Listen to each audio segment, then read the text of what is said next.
I didn't scream when I found out. I didn't flip a table or punch a wall or fall to my knees in grief. There's a kind of silence that doesn't come from peace. It comes from clarity. And clarity, when fueled by betrayal, hardens into something cold, something usable. That's where I was the moment I saw the message. It was a Tuesday. I only remember that because Tuesdays were Dana's spin class and wine nights with her friend Marcy. I used to love that she had her rituals. They made her feel grounded, she said. They made me feel safe. The irony, now, is almost laughable. She left her iPad unlocked on the kitchen island, screen glowing in the dark, one corner of it blinking with a notification. Let me know if you're still sore from last night. Can't stop thinking about you bent over the desk. No name, just a number. But the contact photo was there. Him, her boss, Jared McMillan. The same smug prick who shook my hand at the holiday party last year, his eyes already scanning the room for someone more important. I remember Dana saying he was brilliant but intense. The kind of guy who demanded excellence. Apparently, he also demanded my wife bent over his desk. I stood there, barefoot on the cold tile floor, watching that message like it was a live wire. I felt something snap, not loudly, not dramatically. More like a thin thread finally giving way after too much strain. I didn't open the message. I didn't need to. I didn't go looking for more. The truth was already in the room, and it reeked like sour wine and sweat. I closed the iPad, poured myself a glass of bourbon, and sat in the dark. When she got home, flushed and glowing with the after effects of either cardio or climax, I played my part like a man rehearsing the last act of a very long play. How was Spin? She blinked, just for a second. A single flicker of guilt, or calculation, or both. Then she smiled. Intense. Marcy's trainer is insane. Yeah. I sipped. Good insane or lawsuit insane. She laughed and peeled off her jacket. A little of both. I looked at her as she moved through the kitchen, her hips still swaying like they had something to remember. I thought about what that message said. The desk. Bent over. Sore. And here she was, in my house, in the kitchen I built with my hands, lying without a single tremor in her voice. I nodded, glad it was a good session. That night, in bed, she curled against me. She hadn't done that in months. Her body was warm and familiar and not mine. I stared at the ceiling while she tucked herself under my arm like I was still hers. I kissed her forehead, because that's what I was supposed to do. Because part of me wanted to pretend, just one more night, that none of this was real. But it was. I knew. And I wasn't going to confront her with rage. No, she didn't deserve my explosion. She'd get my replacement. Over the next few days, I taught myself how to lie quietly. I mirrored her distance. I matched her vagueness. When she said she had work drinks, I told her I had a late meeting. When she slipped on perfume at 8 p.m., I adjusted my tie and said I'd be home late too. Every excuse she gave me, I recycled back to her.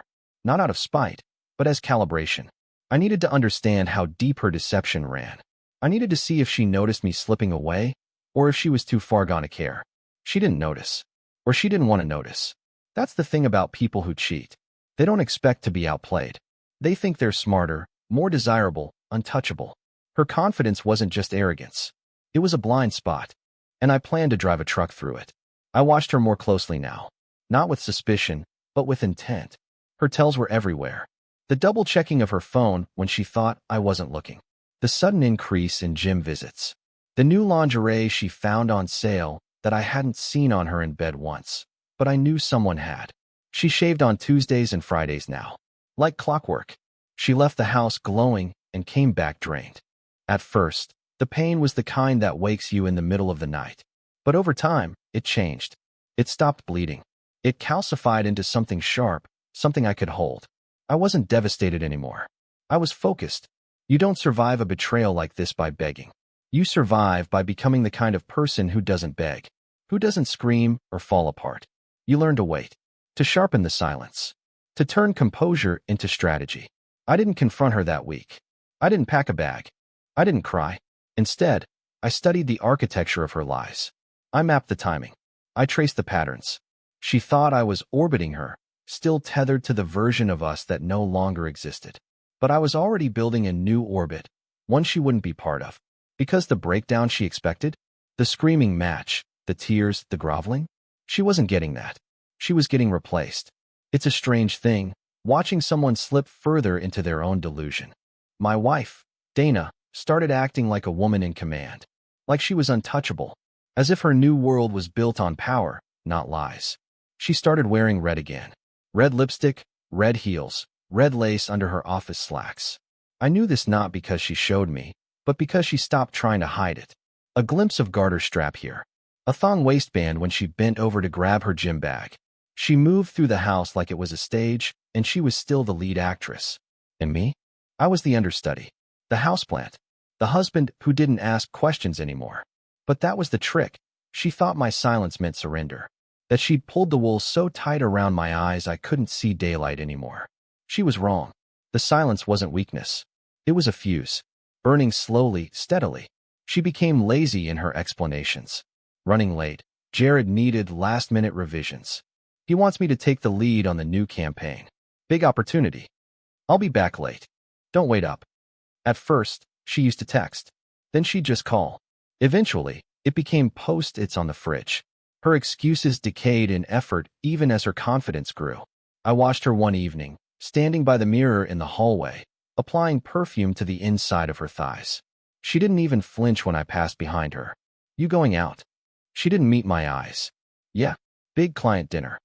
Smell good for a client? A pause. Subtle. Barely half a beat. It's called being professional, babe. Right. Professional. Jared must run a very intimate agency. What got me wasn't the cheating. Not anymore. That part was past. It was the way she assumed I was still orbiting her. Like I was a fixed point in her universe. Reliable. Predictable. Safe. Her affair didn't threaten me, in her mind. It empowered her. I'd become part of the background noise. She'd slip off her wedding ring on the drive and slide it back on before unlocking the door. Always clockwise. Always at the top of the stairs. She assumed I never noticed. I noticed everything. Like how she changed her password and stopped leaving her phone unattended. Like how her mood was better when she got home late. Flushed, lips swollen, carrying that particular scent of sex and aftershave that wasn't mine. She assumed I'd stopped paying attention. In truth, I'd never watched her closer. One Saturday, she came home early from yoga, wearing a sheer tank top, no bra, and that same crooked smile, the one that said she'd just been validated by someone else's hands. I was cleaning out the garage, drenched in sweat, oil streaks on my forearms. She leaned in the doorway, eyes scanning me with a lazy smile. Look at you, getting all rugged out here. I wiped my brow with the back of my hand. Somebody's got to keep this place from falling apart. She laughed. You always did love your little projects. That's when I realized something. She still thought I was hers. Still thought this house, this marriage, this man in the garage was her safety net. Her backup. She had no idea I was already unspooling the web she spun around me. I started playing with ideas in my head. Scenarios. What would it take to knock her certainty off balance? Would it be another woman? A missed call she wasn't supposed to hear? A dinner I didn't come home for? It wasn't just about revenge. It was about precision. If I wanted to burn her world down, I'd need to pull the right thread at the right time and make sure she watched the whole thing unravel. She thought the affair was her leverage. But the affair, that was her blind spot. I started changing the way I moved through the house. Quiet. Unpredictable. I let her think she was being clever, when really, I was shadowing her with a sniper's calm. I started dressing better. A new watch. Switched colognes. Bought shoes she hadn't seen me wear. She noticed, of course. One night she asked, "Who you trying to impress?" I shrugged. Maybe I just want to feel good. Midlife crisis? Maybe. She smirked. You'll come crawling back to flannel and Crocs soon enough. Maybe I would. But not with her watching. One afternoon, she left her laptop open while she showered. I didn't go looking. Not really. But there it was. Her email open. A thread marked confidential, Friday plans. I shouldn't have clicked it. I did. Jared, can't wait to see you in that thing you wore last time. Maybe this time you keep the heels on. Dana, only if you don't make me scream loud enough to wake the whole damn floor. That was all. Nothing more. I closed it. Walked outside.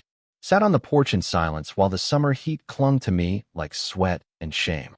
And then I smiled. Because there it was, proof. Not just of sex, but of certainty. She was so sure she could do this without consequence. So confident she could bend the rules of fidelity like wire and I'd just keep holding the frame together. But now I knew, and knowing was leverage. The shift wasn't dramatic, but it was deliberate.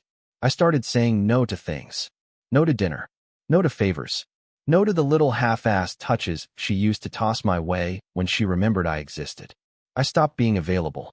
Started being absent in a way she could feel, but not accuse. Not yet. She started watching me now. The other night, she touched my arm in the hallway.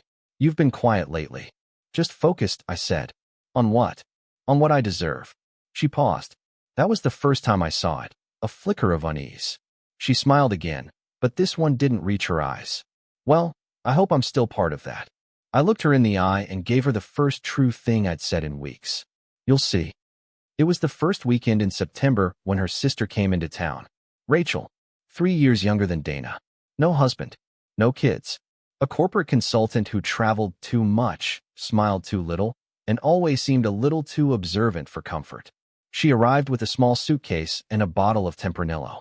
Still prefer red over white, Jack? She asked as I met her at the door.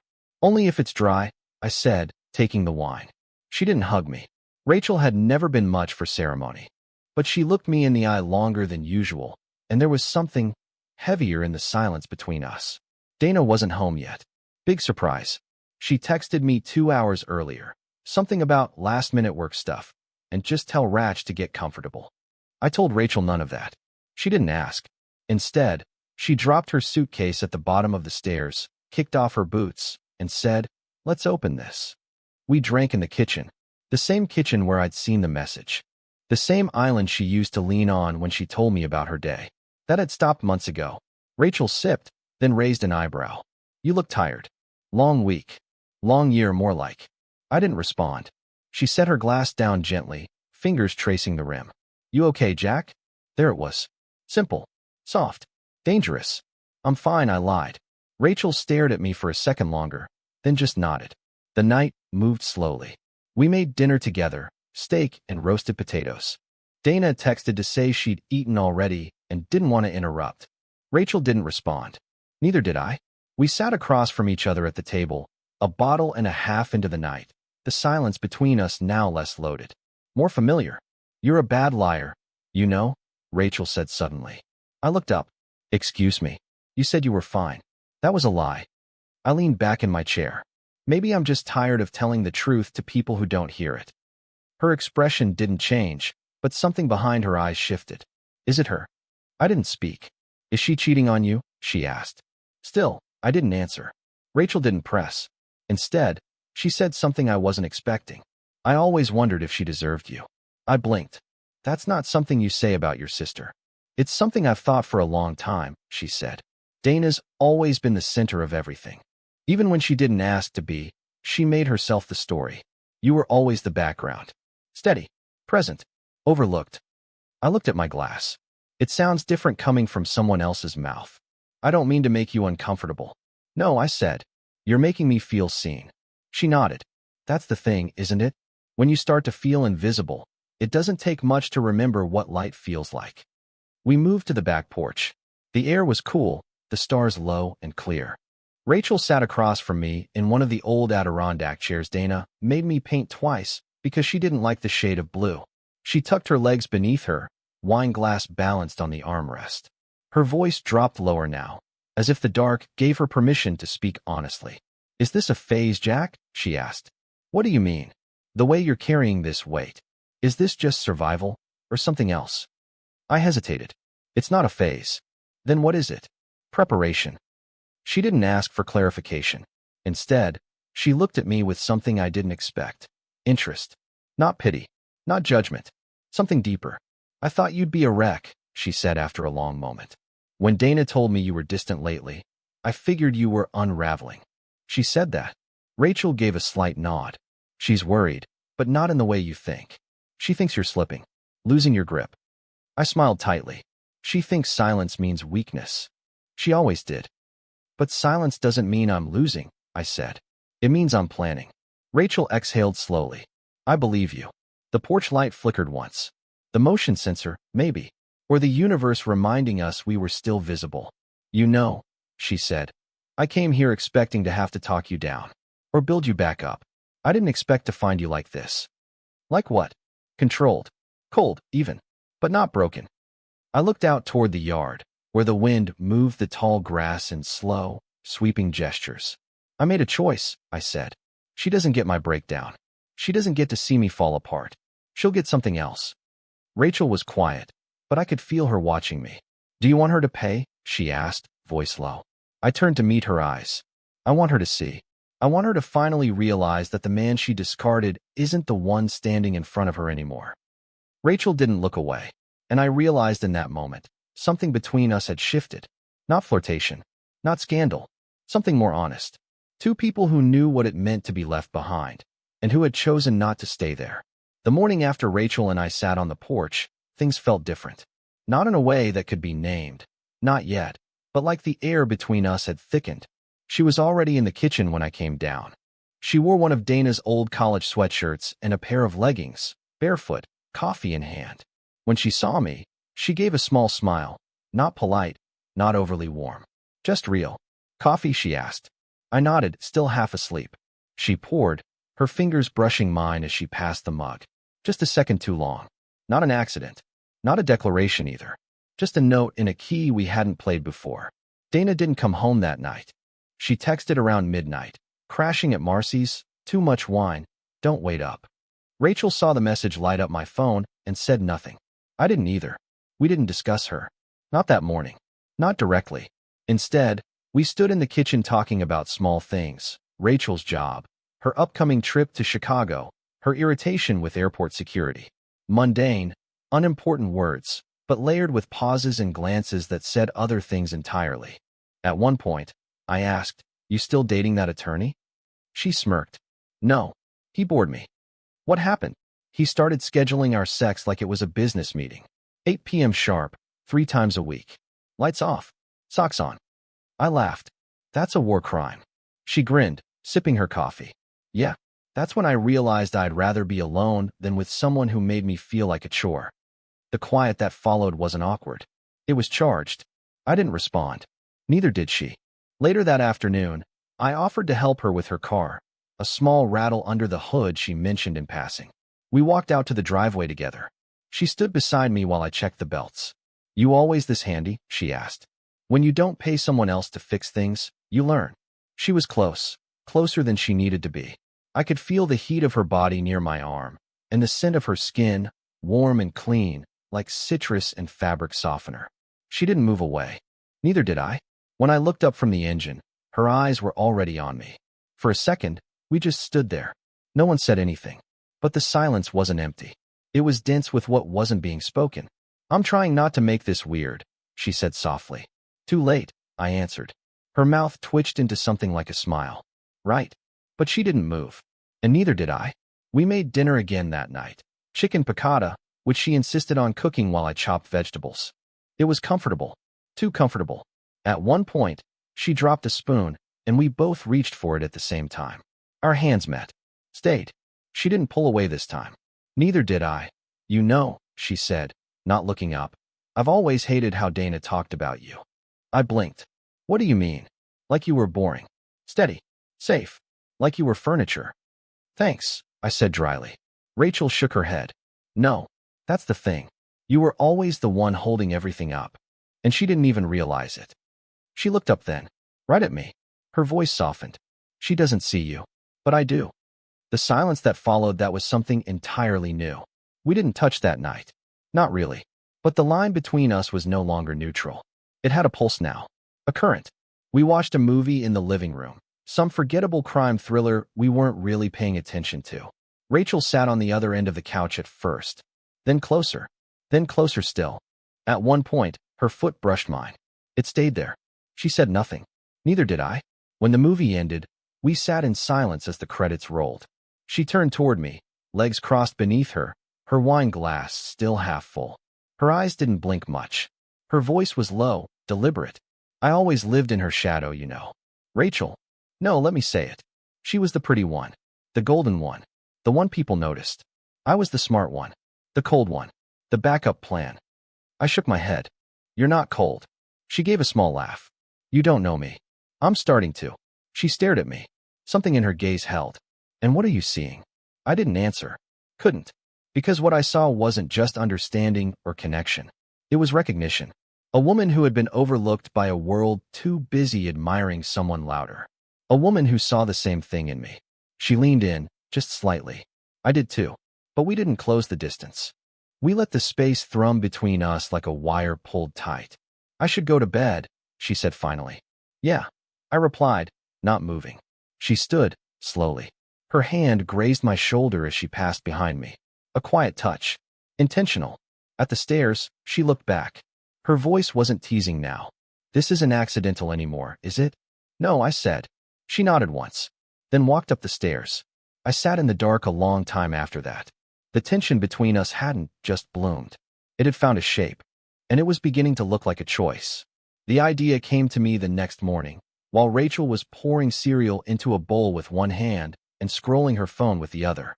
She was wearing one of my flannels, unbuttoned at the top, collar slipped slightly to the side, and a pair of leggings that didn't ask for attention but got it anyway. I watched her from across the kitchen. The sunlight caught the edge of her face, and for a moment I saw something I hadn't noticed before. She looked free, not happy, not relaxed. Free. I wanted that, too. So I said, casually, "Ever been to Vegas?" She glanced up, spoon in her mouth. Vegas? I shrugged. Never been myself. Thought about it. Lately more than usual. She set her spoon down slowly.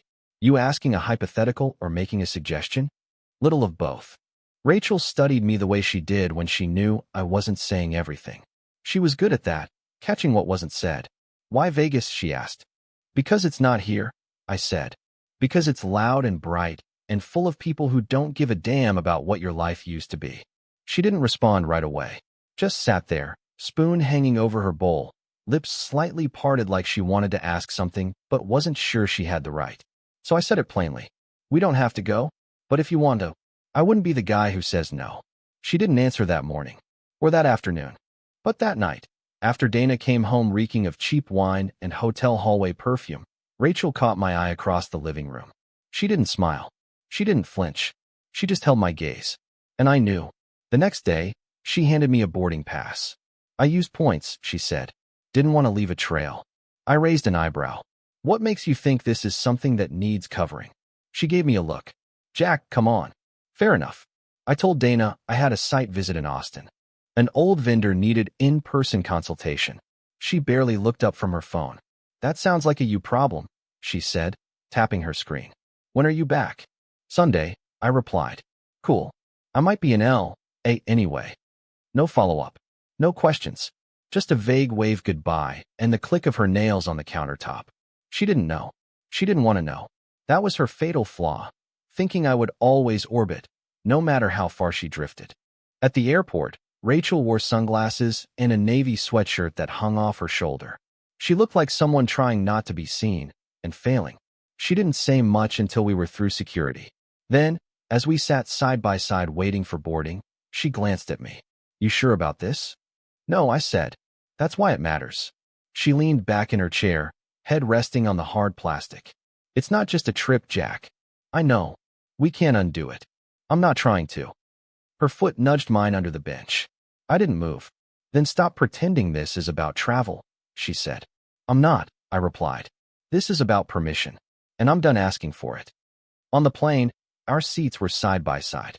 Economy, tight enough that our arms touched on the armrest. Our knees bumped. Neither of us moved away. The silence between us wasn't awkward anymore. It had a rhythm, a pulse. It was waiting, like a breath held just a second too long. She glanced sideways. You still think this is a good idea? Does it have to be a good idea? I asked. She laughed softly. Guess not. The lights dimmed overhead, and the hum of the engines became our background music. We didn't speak for the next hour. But we didn't stop touching, either. Her arm, my leg, her shoulder against mine. Each point of contact lit something up inside me I hadn't felt in years. Desire without obligation. Connection without condition. We landed just before sunset. Vegas was a smear of neon in the desert, glowing like a temptation that never slept. We checked into separate rooms. For appearances. For now. But our bags hit the beds at the same time, on the same floor, not more than 20 feet apart. At the elevator, Rachel turned to me. You hungry? For more than food, I said before I could stop myself. She paused, not in shock, not in protest, in understanding. Let's start with food, she said. So we did. We ate sushi at a rooftop bar. The city sprawled below us like a sea of sin. She talked about her childhood, about how Dana once convinced her to take the fall for a broken window so she wouldn't lose her prom dress budget. I talked about the first time I kissed Dana, how I knew even then she liked being wanted more than she liked being seen. Rachel looked at me across the flickering candle. She never saw you. I used to think that was my fault. She shook her head. No, it was hers. We walked back to the hotel in silence.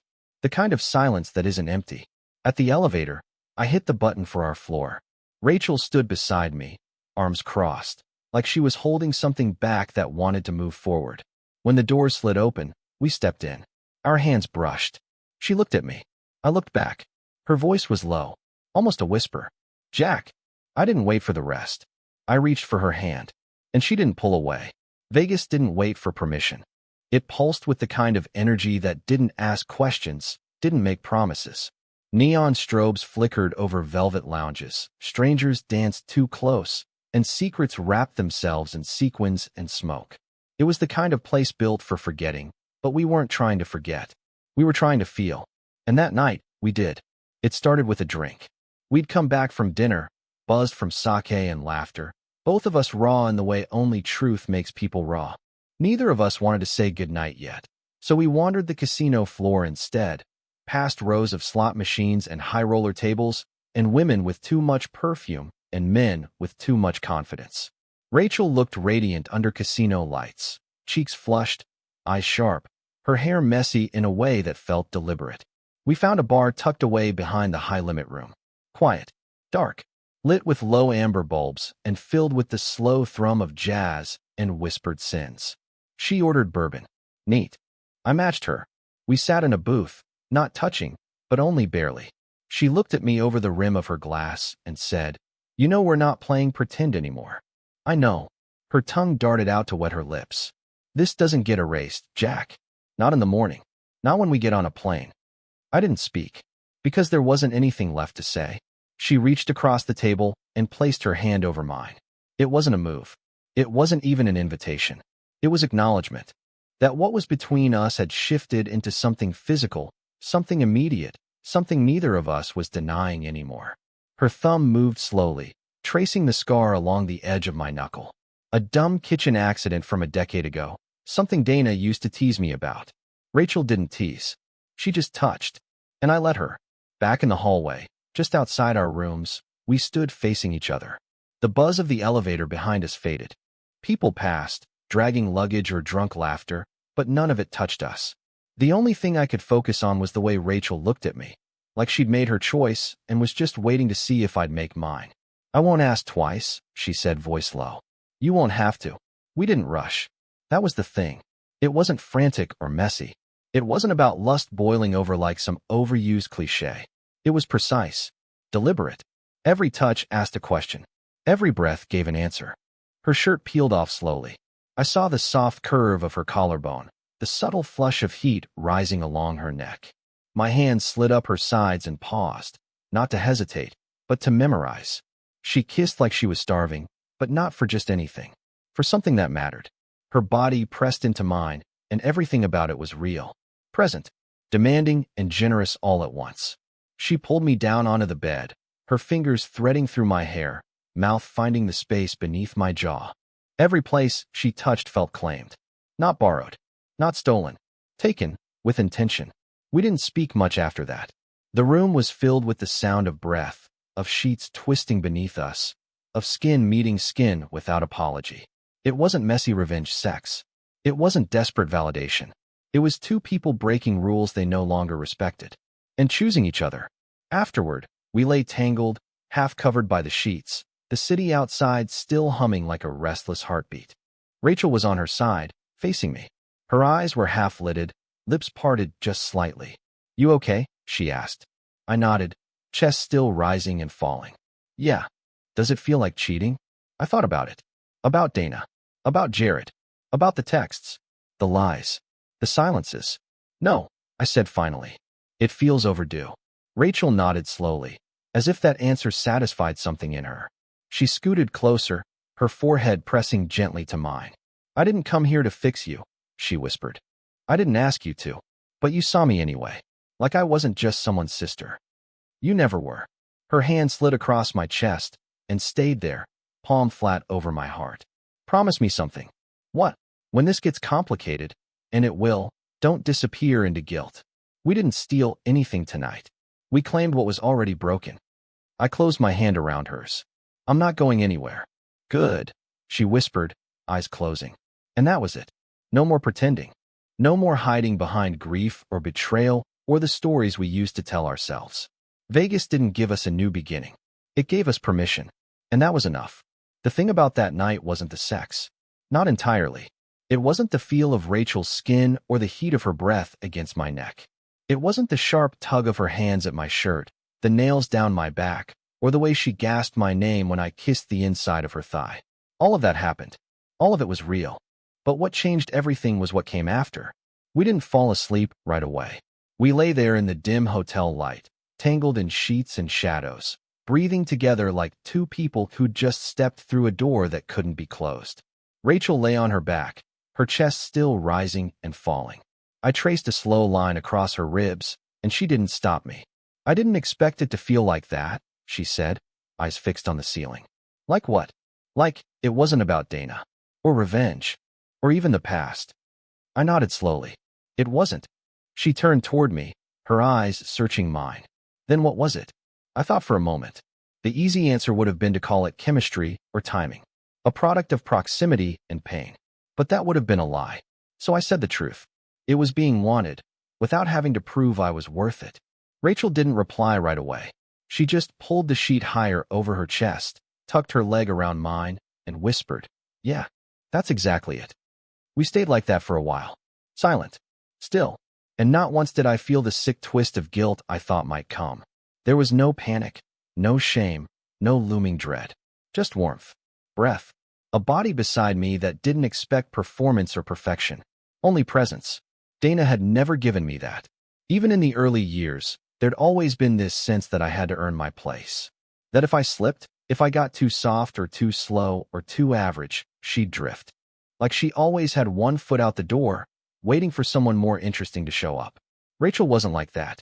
She didn't demand I chase her. She met me in the middle and stood there. At some point, we got hungry. Ordered room service at 2 a.m., still naked under the sheets, eating fries and sliders, and sharing a slice of cheesecake like we hadn't just rewritten the foundation of everything we knew. She fed me a bite off her fork and laughed when I spilled sauce on my chest. "You're such a mess," she said. "You're not much better," I replied, licking her thumb clean. And there it was again, that low, humming tension, the current beneath every word. She looked at me with eyes that were softer than they'd ever been, but sharper too. Like she wasn't just seeing me, she was studying me. "You ever think about what would have happened if we met first?" she asked suddenly. "Before Dana?" She nodded. I set the plate aside. "All the time." Her eyes didn't waver. "And what do you see?" "I see this," I said, "only without the damage." Rachel smiled, but there was sadness in it. "Maybe the damage is what made this possible," she said. "Maybe without the cracks, we'd never have found the opening." I reached for her hand. "Then maybe the cracks aren't the problem," I said. "Maybe they're just how the light gets in." She exhaled, slow and deep, like something she'd been holding for years had just slipped free. We didn't sleep much. We touched again. Slower this time. Deeper. It wasn't just about hunger. It was about confirmation. That the first time hadn't been some accident of lust or grief. That it wasn't just two broken people clinging to each other in the dark. It was a choice. And we made it again. And again. Every kiss. Every thrust. Every whisper into the hollow of a throat. It all said the same thing. We're not going back. Sometime around 4 a.m., Rachel rested her head on my chest, her fingers moving in lazy circles just above my heart. "You think she'll know?" she asked. "Dana?" "Yeah. She'll feel it," I said, "even if she doesn't see it yet." Rachel shifted, propping herself up on her elbow. "And when she does?"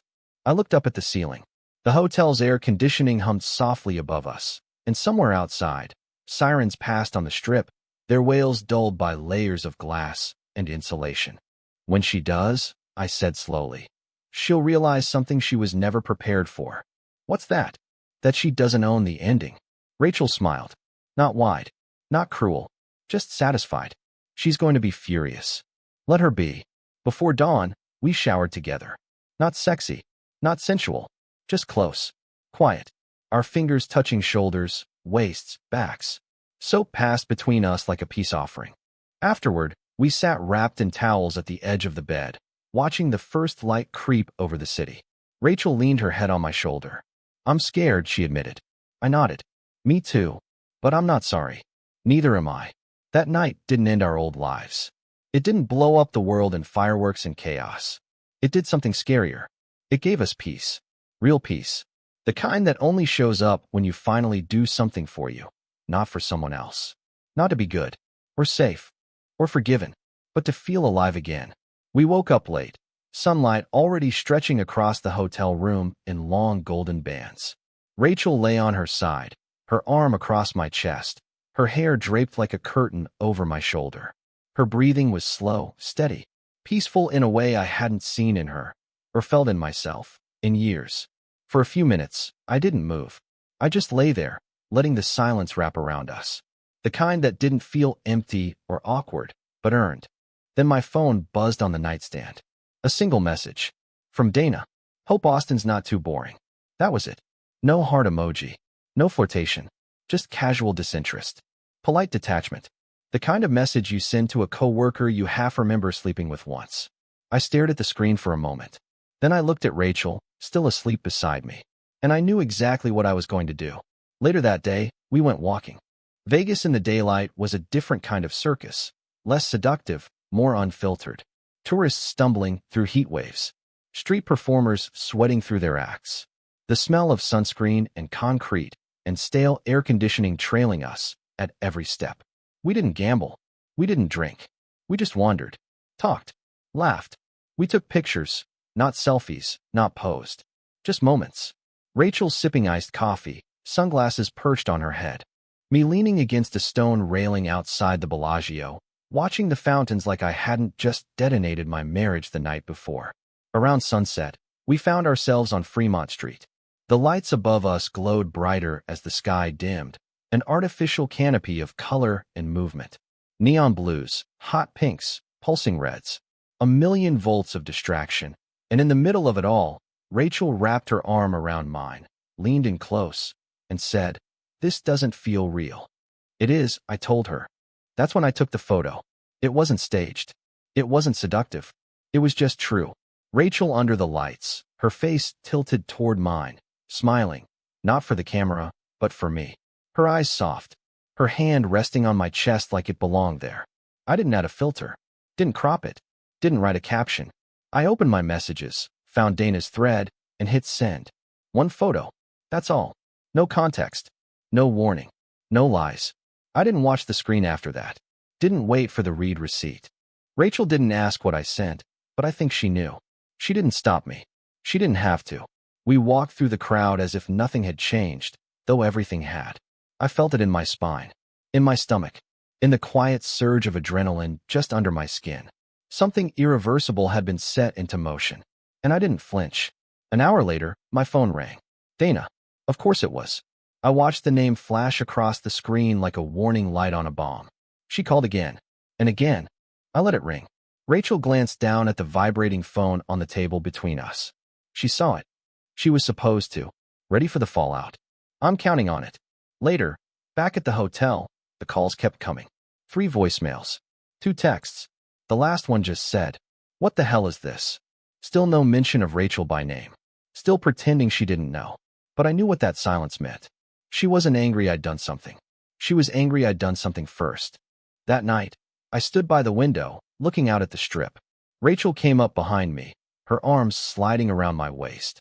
"You okay?" she asked. "I'm fine." "You don't look fine." "I'm just waiting." "For what?" "For her to stop pretending." Rachel pressed a kiss to my shoulder. "She won't.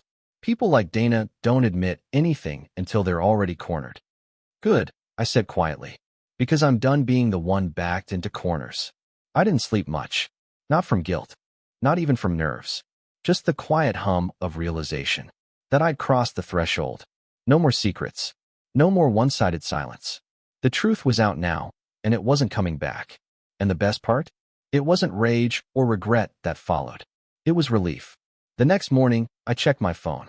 One final text from Dana, sent around 3:45 a.m. So this is who you are now. I stared at it, laughed once under my breath, then typed back. No, this is who I've always been. You just stopped looking. I didn't hit send. Not yet. I wanted her to sweat. Just a little longer.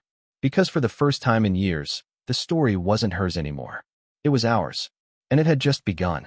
The first call I answered came in just before noon. We'd been back in the room, packing slowly. Rachel had the curtains drawn halfway, the light slanting across the bed where she sat cross-legged in one of my t-shirts, hair damp from the shower.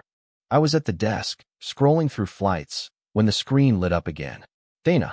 Rachel glanced over, but said nothing. I answered on the third ring. Finally, Dana snapped. No greeting. Just heat. Took you long enough. I leaned back in the chair. Morning to you too. Don't play games with me, Jack. You know damn well what I'm talking about. I didn't respond. Just let her fill the silence. That photo. That woman. You think this is funny? I didn't send it to be funny. Then what, huh? What the hell was the point? Some pathetic attempt to hurt me? Still I said nothing. Seriously, she pressed. Are you going to just sit there and act smug now? With my sister? Jesus, Jack. That's disgusting. Now I smiled. There it was. The outrage. The wounded pride. The moral high ground she'd climbed on top of like it hadn't been built out of her own goddamn lies. You don't get to use that word, I said. What word? Disgusting. You're screwing my sister. I stood up, walked to the window. Vegas glittered beneath me, oblivious, indulgent, free. And you were fucking your boss. Silence. Tight. Sharp. I heard her inhale. So this is revenge, she said. All of this. Some macho plan to punish me. No, I said. This is clarity. Don't bullshit me. I'm not. Jack, she's family. This is betrayal. This is... I cut her off. You taught me something, Dana. Oh, I'm sure I did, she snapped. You taught me honesty was optional. That promises only matter when there's power behind them. That truth is just a suggestion if you say it pretty enough. Her voice faltered. That's not what I listened to you lie for months, I continued. I watched you come home flushed and glowing and full of excuses. I saw you disappear into someone else's arms while assuming I'd stay planted like a loyal little footnote in your perfect story. And instead, she bit out, you ran into bed with the one person you knew would twist the knife hardest. I exhaled calm, collected. No, Dana. I finally let someone see me. She laughed bitterly. Don't give me that poetic bullshit. This isn't about connection or closure. This is about you proving you're not a doormat. And are you mad? I asked. Because I cheated, or because I didn't need your permission to? Another silence. But this one was heavier. Because that was the truth. And she felt it. Dana had never imagined a world where I stepped out on my own terms. Where I made a choice without her as the axis. Her power came from assumption. Belief that I'd always be waiting, always chasing. But I wasn't chasing anymore. I'd stopped. And now, she was the one left spinning. Is this serious? She finally asked. Does it matter? Yes, it fucking matters, Jack. I heard her pacing on the other end. I could picture it, barefoot in the kitchen, hand in her hair, voice rising with every loop. What happens now? She demanded. You bring her back into our house. Parade her in front of our friends like this is normal? I'm not making a scene, I said. You're the one yelling. So what? Now you're just some cold bastard who doesn't care. No, I replied. I cared too much. That was the problem. She scoffed. Don't rewrite this like you're some noble victim. I'm not a victim. I'm just done. She didn't know what to do with that. Because ending things was supposed to be her move. She was the one who got to outgrow me. Replace me. Leave me behind. Not the other way around. You're pathetic, she finally hissed. You really think screwing around with Rachel makes you some kind of man again? It doesn't make me anything, I said. It just makes me honest. Dana fell silent. When she spoke again, her voice was lower. Controlled. I could feel her switching gears, trying to reassert leverage. You do realize you've ruined her too, she said. She'll lose me. Our parents. Everything. Maybe she already lost you, I said. A long time ago. Her breath hitched. I'd hit the vein. Good. I want you to think very carefully about what you're doing, she said tightly. Because when this gets out, it won't just hurt you. I've already been hurt, Dana. Not like this. No, I agreed. Not like this. Because this time, I'm the one choosing. She didn't respond. So I ended it. Goodbye, Dana. Jack, don't you? Click. I stood by the window for a while after that, the phone still in my hand, the room quiet behind me. Rachel sat up in bed, watching me. She didn't ask what was said. She didn't need to. She saw it on my face. It's done, I said. Rachel nodded once. And just like that, it was. The anger had come. The fire. The name-calling. The desperation. But none of it could reverse what had already shifted. Dana had called it betrayal. But what it really was freedom. Back home, everything felt quieter. Not peaceful, just paused. Like the moment right after a crash when the air is still thick with dust and disbelief. I unpacked slowly. Rachel didn't come in with me. We both agreed. Vegas wasn't a secret, but it didn't need to be a performance either. She texted me once she got to her place. I'm here. I don't regret anything. Neither did I. The house was exactly as I'd left it. Except it wasn't. Not really. Dana's shoes weren't in the entryway. Her favorite mug wasn't in the sink. There was no perfume hanging in the air, no wine glass abandoned by the couch, no half-folded throw blanket on the armrest. She hadn't just left in fury. She'd evacuated. It made sense. She needed distance. And more importantly, she needed control over how the story would be told. But stories have a way of leaking truth, especially when people start asking the right questions. It started at her office. A friend of mine, Sam, one of her company's IT contractors, texted me a week later. You okay, man? Rumor mill's on fire over there. I didn't reply right away. When I finally asked what he meant, he sent back. Her boss, the VP guy, someone found messages on his cloud account. Not just to Dana. 2 others. HR's involved. 2 others. That was the thing about power. When you used it like a weapon, eventually someone sharpened it against you. Dana's affair wasn't just a mistake. It was a pattern. And now it had witnesses. A few days later, her sister showed up at my place again. Not Rachel. Dana. Unannounced. No knock. Just the sound of her car door slamming and her heels striking pavement like gunshots. I met her at the front porch. She didn't ask to come in. You humiliated me, she said without a hello. No, I replied. You did that yourself. Her eyes flashed. People are talking, Jack. About the affair. About you and Rachel. Do you have any idea how insane this looks? I'm not the one who opened that door. You didn't just open it. You kicked it off the goddamn hinges. I crossed my arms. Is that why you're here? To manage the narrative? She faltered. Just slightly. Then recovered.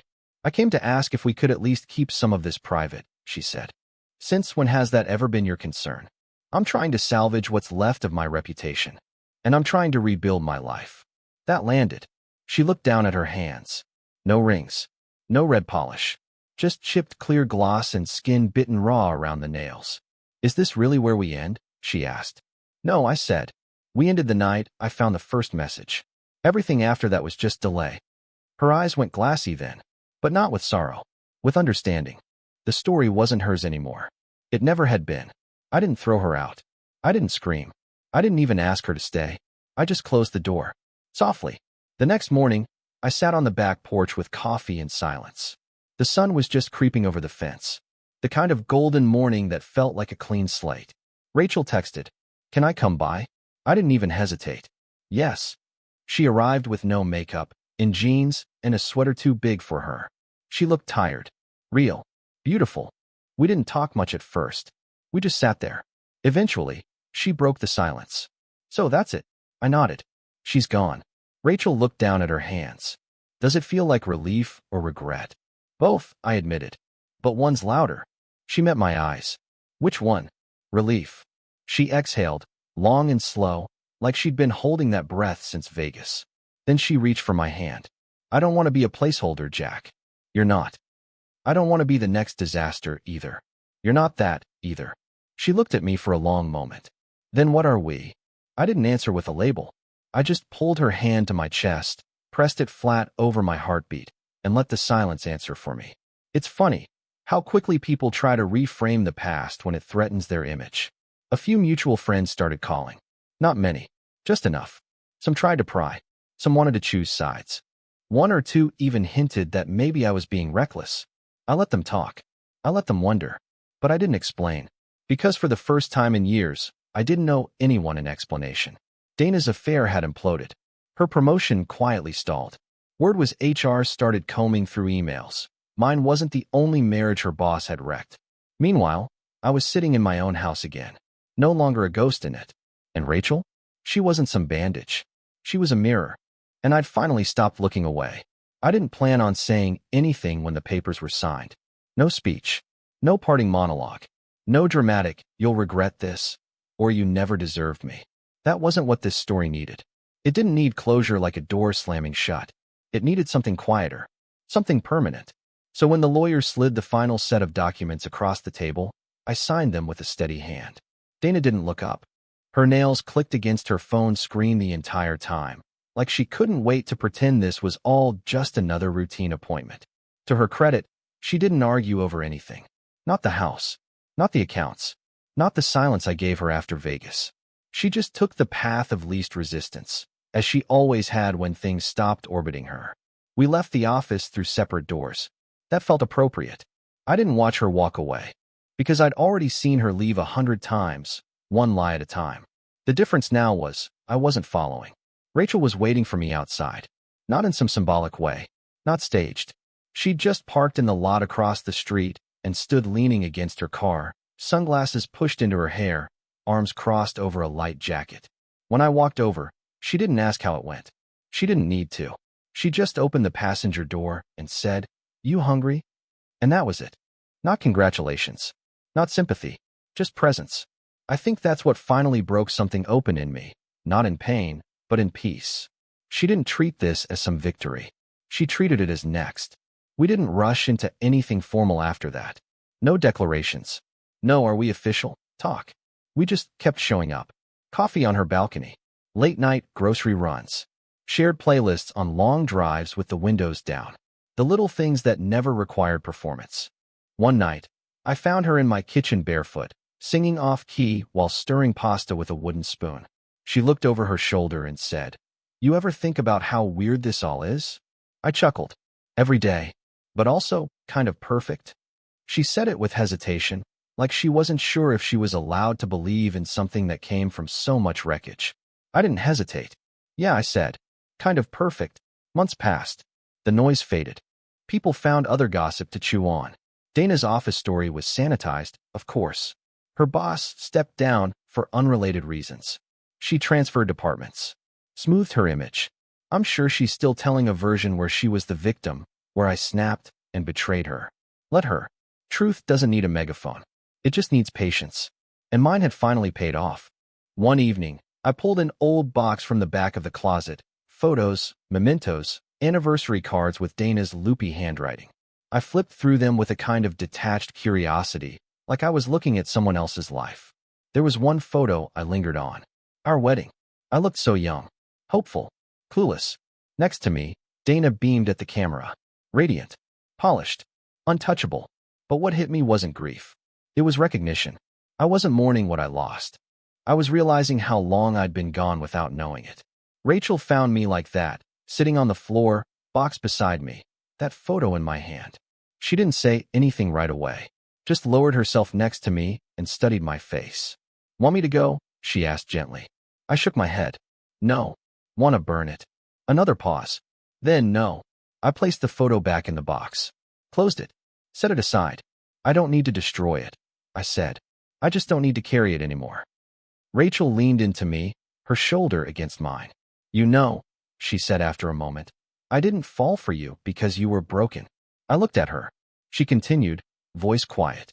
"I fell for you because even when you were breaking, you stayed honest. You didn't pretend you were okay. You didn't ask me to save you. You just let me see you." I swallowed hard. "You saw me before I remembered how to be seen," I said. Her hand found mine. That's all I ever wanted. That night, we didn't talk about labels, or forever, or futures wrapped in vows. We just made dinner, washed dishes, and lay together in the quiet. And it was enough. Not because we were trying to replace what was lost, but because we had chosen what hadn't been seen. Each other. People say infidelity ruins everything. They're wrong. Infidelity doesn't destroy the truth. It reveals it. Dana chased power and called it love. She built a world where validation had to be bought, where silence was the price of keeping things together. And for a while, I paid that price. Until I didn't. I stopped giving her my patience. I stopped giving her my apology. I stopped giving her my breakdown. And gave her something she never expected. My replacement. Someone who didn't just want me for loyalty or optics or convenience. Someone who wanted me, period. And once I felt that, I never felt smaller again.